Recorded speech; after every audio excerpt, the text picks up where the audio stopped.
আসসালামু আলাইকুম। সবাই কেমন আছেন? এখন আপনাদের সাথে যে বিষয়টা নিয়ে কথা বলবো সেটা হলো ব্রেকআউট আর ব্রেকডাউন। আমরা ফরেক্স মার্কেটের কোন জায়গাটাকে আমরা ব্রেকআউট এবং ব্রেকডাউন বলি, ওই জায়গাটা আমি আপনাদের আইডেন্টিফাই করে দেখাবো, যাতে আপনি খুব সহজেই এই বেসিক একটা বিষয় কিন্তু তারপর কি আপনাকে জানতে হবে, যাতে আপনি খুব সহজে এই বেসিক বিষয়টা ভালোভাবে আপনি জানতে পারেন। আর আমি আপনার চার্টের মাধ্যমে দেখাবো, যাতে আপনার কোনো জয় ঝামেলা না থাকে, যাতে খুব সহজেই আপনি এই বিষয়টা কি আয়ত্ত করতে পারেন, যে ব্রেকআউট, ব্রেক ডাউন আমরা মার্কেটের কোন জায়গাটাকে বলি, কেন হয়, কিভাবে হয়, কোন জায়গায় হয়, এই সবকিছু নিয়ে আমি বিস্তারিতভাবে বলবো। এই ভিডিওটা যদি আপনি প্রথম থেকে শেষ পর্যন্ত দেখেন খুব ভালোভাবে, ইনশাআল্লাহ খুব ভালোভাবে আপনি বুঝতে পারবেন ব্রেকআউট এবং ব্রেক ডাউন। আমি আপনাকে প্রথমে কিছু স্ক্রিনশট দেখাই, পরবর্তীতে আমি চার্টে দেখাবো, তাহলে আপনি জিনিসটা সহজ হবে। এই দেখেন, মার্কেটটা কিন্তু এই জায়গায় ছিল। মার্কেটটা যখন এই জায়গায় ছিল, মার্কেটটা প্রথম সেলারের প্রেসারে ডাউনে আসে ফার্স্ট, এটা হচ্ছে লো। পরবর্তীতে যখন আবার বায়ারের প্রেসার আসে, তখন আবার মার্কেটটা এই পর্যন্ত যায়। পরবর্তীতে যখন আবার সেলারের প্রেসার মার্কেটে আসে, তখন আবার মার্কেটটা এই পর্যন্ত আসে। এই যে এখান থেকে একটা বিপরীত ধর্মী যে রিজেকশনটা হয়েছে, এই বিপরীত ধর্মী রিজেকশনটাকে আমরা সুইং বলি। এই বিপরীত ধর্মী যে রিজেকশনটা হয়, এটাকে আমরা কি সুইং বলি। মার্কেট কিন্তু উপরের যে আপনার সাপোর্ট, নিচের সাপোর্ট, উপরের রেজিস্ট্যান্স, এটার ভিতরেই কিন্তু আছে। কিন্তু যখন উপরের রেজিস্ট্যান্স লেভেলকে ভেঙে নতুন একটা সুইং এখানে ক্রিয়েট করে, তখন এটাকে ব্রেক আউট বলে, ব্রেক আউট। আর ব্রেক ডাউনটা হলো এটা। কারণ মার্কেট যখন সাপোর্ট রেজিস্ট্যান্স নিয়ে মার্কেট চলে, পরবর্তী যখন মার্কেটের সেলার প্রেসার বেশি হয়, তখন কিন্তু এই যে সুইং গুলা আছে, বিপরীত ধর্মী যে রিজেকশন গুলা, এগুলো কিন্তু সুইং, বিপরীত ধর্মী রিজেকশন। এটা কিন্তু রিজেকশন বিপরীত ধর্মী, এটাও বিপরীত ধর্মী রিজেকশন, এটা কিন্তু কি বিপরীত ধর্মী একটা রিজেকশন। মার্কেট যখন এই বিপরীত ধর্মী রিজেকশনকে ভেঙে সে নতুন আরেকটা বিপরীত ধর্মী রিজেকশন এটার নিচে হয়, তখন কিন্তু এই যে সাপোর্ট আর রেজিস্ট্যান্স লেভেলের যে ভিতরের মার্কেটটা, এটা কিন্তু ব্রেক আউট করে, তখন এখানে মার্কেট ব্রেক ডাউন হয়। এটা হলো আপনার ব্রেক ডাউন। এই যে চার্ট দেখতে পারতেছেন, এটা হলো আপনার ব্রেক আউট। দেখেন, এটা হলো আপনার ব্রেক আউট। মার্কেট যখন এই সাপোর্ট, রেজিস্ট্যান্স, কারণ নিচের যে লেভেলটা এটা সাপোর্ট, আর উপরে যে লেভেলটা এটা রেজিস্ট্যান্স, মার্কেট কিন্তু সাপোর্ট আর রেজিস্ট্যান্স নিয়েই কিন্তু মার্কেট কি চলে।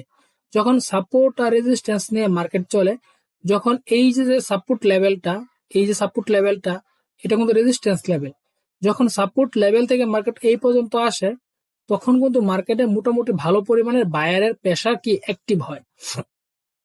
যখন মার্কেটে বায়ারের প্রেসারটা অ্যাক্টিভ হয়, তখন কিন্তু এটাকে মার্কেট ভেঙে উপরে যায়। যখন ভেঙে উপরে যায়, তখন কিন্তু এই যে আপনার লেভেলটা, এটা কিন্তু একটা লেভেল রেজিস্ট্যান্স, এই লেভেলটাকে মার্কেট ভেঙে দেয়, ভেঙে মার্কেট উপরে চলে যায়, এটাকে আমরা ব্রেক আউট বলি। এটাকে আমরা কি ব্রেক ডাউন। এই যে দেখেন, এই যে সাপোর্ট, নিচেরটা সাপোর্ট, উপরটা রেজিস্ট্যান্স লেভেলে এই যে একটা ক্যান্ডেল দিয়ে একদম ব্রেক আউট করে দিয়েছে, আবার এই যে এখানে একটা ক্যান্ডেল দিয়ে ব্রেক ডাউন করে দিছে। এটা কিন্তু ব্রেক আউট, এটা ব্রেক ডাউন। তাহলে চলুন আমরা চার্টে দেখি, যাতে আপনার খুব সহজে আপনি জিনিসটা বুঝতে পারেন। আর এইখানে যে ক্যান্ডেলটা গুলো দেখতে পারতেছেন, এখানে প্রতিটা ক্যান্ডেল 3 ঘন্টা, এখানে প্রতিটা ক্যান্ডেলের মাঝে 3 ঘন্টা ডাটা আছে। আর আমি এখানে যতবার টাইম ফ্রেম দেখতে পারতেছেন, প্রতিটা টাইম ফ্রেমে দেখাই এই জন্যই, যাতে আপনি খুব সহজভাবে, যাতে ভালোভাবে আপনি বিষয়টা শিখতে পারেন, কারণ আপনাকে একটা বিষয় শিখতে হবে। এই দেখেন, আমি এতটুকু জায়গায় দেখাই, মনে করেন এটা হলো আপনার রেজিস্ট্যান্স লেভেল, এটাও রেজিস্ট্যান্স লেভেল, এটাও কিন্তু রেজিস্ট্যান্স লেভেল, আবার এটা সাপোর্ট লেভেল, এটা কিন্তু কি সাপোর্ট লেভেল। এখানে কিন্তু মার্কেট হালকা কিন্তু এখানে ব্রেকআউট করছে। এই দেখেন,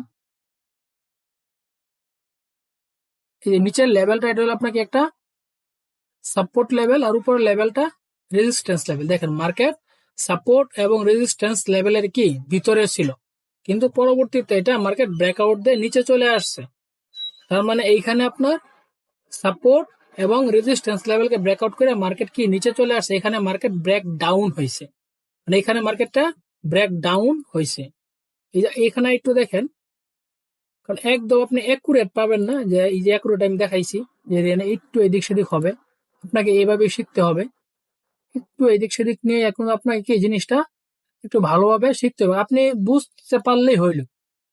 বিষয়টা হলো আপনি যে বুঝতে পারছেন এটাই হবে, আপনি বিষয়টা ভালোভাবে জানছেন এবং কি বুঝতে পারছেন ব্রেকআউট, ব্রেকডাউন আমরা কোনটাকে বলি, এই বিষয়টা আপনি জানতে পারলে এটাই হবে। এই যে দেখেন এখানে আমি একটা জিনিস দেখাই, এই যে একটা জিনিস দেখেন, উপরের লেভেলটা কিন্তু আমরা রেজিস্ট্যান্স লেভেল বলি, এটা তো আপনারা মানেন। উপরের লেভেলটা একটা রেজিস্ট্যান্স লেভেল, আর নিচে যে লেভেলটা হয় এটা একটা কি সাপোর্ট একটা লেভেল। নিচে লেভেলটা সাপোর্ট লেভেল, উপরের লেভেলটা কি রেজিস্ট্যান্স লেভেল। মার্কেট যখন সাপোর্ট লেভেলে ছিল, রেজিস্ট্যান্স লেভেলে ছিল, মার্কেট উপরের দিকে যায় নাই কিন্তু মার্কেট নিচের দিকে চলে আসছে, তার মানে এইখানে কিন্তু মার্কেট ব্রেক ডাউন হয়েছে, মানে এখান থেকে মার্কেট কি ফুল একটা ডাউনে আছে, তার মানে এটা ব্রেক ডাউন। ব্রেক আউট, আমরা দুইটা দেখালাম, ব্রেক আউটই দেখাইলাম। এখন আমরা একটু ব্রেক ডাউনটা একটু দেখি। এই যে দেখেন আপনি ওই যে বলবেন যে ভাইয়া একুরেট তো হয় নাই ভাই, কারণ আপনার একটা লাইভ চার্ট, রিয়েল চার্ট একটু এদিক সেদিক হবেই, আপনাকে এভাবে এটা শিখতে হবে। দেখেন এই নিচের যে লেভেলটা এটা কিন্তু সাপোর্ট একটা লেভেল, কারণ মার্কেট সাপোর্ট নিয়ে নিয়ে উপর দিয়ে গেছে। আর উপরের যে লেভেলটা, এই যে উপরের যে লেভেলটা, এটা কিন্তু একটা কি লেভেল, রেজিস্ট্যান্স লেভেল। উপরের লেভেলটাকে আমরা সবসময় রেজিস্ট্যান্স লেভেল বলবো, আর নিচের লেভেলটাকে আমরা সবসময় কি একটা সাপোর্ট লেভেল বলবো। মার্কেট দেখেন সাপোর্ট, এই যে এটা কিন্তু সাপোর্ট, এটা কিন্তু রেজিস্ট্যান্স, আবার এটা সাপোর্ট, এটা কিন্তু রেজিস্ট্যান্স, মার্কেট কিন্তু ব্রেকআউট করছে, কারণ এখান থেকে মার্কেট নিচে আসে নাই। এই ক্যান্ডেলটা কিন্তু নিচে ছিল সেলারের প্রেসার, পরবর্তীতে ক্যান্ডেলটা বায়ারের প্রেসার হয়েছে। ক্যান্ডেলটা যখন বায়ারের প্রেসার হয়েছে তখন কিন্তু এই যে লেভেলটা, এই লেভেলটা মার্কেট ব্রেকআউট করছে। এখানে মার্কেট সাপোর্ট রেজিস্ট্যান্স লেভেল নিয়ে চলতেছিল, পরবর্তীতে যখন মার্কেটে সেলার বা বায়ার বেশি হয়, যদি সেলার হয় তাহলে ডাউনে, আর যদি বায়ার হয় তাহলে কি আপে, তাহলে আপনার ব্রেক আউট। দেখেন এইখানে দেখতে পাচ্ছেন এইখান থেকে মার্কেটটা ডাউনে ছিল, পরবর্তী মার্কেটটা সাপোর্ট রেজিস্ট্যান্স নিয়ে চলছে, কিন্তু একটা সময় গিয়ে মার্কেট যখন সেলার বেশি আসছে, এই পর্যন্ত আর ছিল, পরে বায়ার আরো বেশি আসছে, যার কারণে এটাকে এই সাপোর্ট আর রেজিস্ট্যান্স লেভেলকে ব্রেকআউট করে, রেজিস্ট্যান্স লেভেলকে মার্কেট ব্রেকআউট করে মার্কেট কি উপরে গেছে, তার মানে এখানে মার্কেট ব্রেকআউট হয়েছে। আর আমি একটু দেখি যাতে আপনি সহজে বিষয়টা বুঝতে পারেন, কারণ মার্কেট যখন সাপোর্ট রেজিস্ট্যান্স নিয়ে চলে, পরবর্তীতে ক্যান্ডেল যখন মার্কেট ব্রেকআউট দিয়ে উপরে যায়, এই যে এখানে একটু বুঝতে পারবেন, এই দেখেন মার্কেটের নিচে কিন্তু সাপোর্ট লেভেল নিয়ে চলছে, আর উপরে কিন্তু রেজিস্ট্যান্স লেভেল নিয়ে চলছে। দেখেন মার্কেট এখান থেকে নিচে আসছে, সাপোর্ট, উপরে গেছে রেজিস্ট্যান্স, আবার সাপোর্ট, আবার রেজিস্ট্যান্স, আবার সাপোর্ট আসে নাই কিন্তু হালকা একটু ফাঁকা আছে, পরবর্তীতে এই লেভেলে না এসে মার্কেট উপরে চলে গেছে, মার্কেট নিচের দিকে আসে নাই। নিচের দিকে আসতো তাহলে এই জায়গাটাও রেজিস্ট্যান্স লেভেল হইতো, কারণ এই জায়গাটা কি রেজিস্ট্যান্স লেভেল হয় না, মার্কেট উপরে চলে গেছে, তাহলে এটা হলো আপনার ব্রেক আউট। আমরা ব্রেক ডাউন, ব্রেক আউট, এই বিষয়গুলো যদি একটু ভালোভাবে বুঝি, তাহলে আপনি মোটামুটি মোটামুটি অনেক কিছু জানতে পারবেন। আমি যে ভিডিওগুলো তৈরি করি সবগুলো ভিডিও শিক্ষামূলক ভিডিও, যাতে আপনি খুব সহজেই একটা বেসিক টপিক আপনি শিখতে পারেন।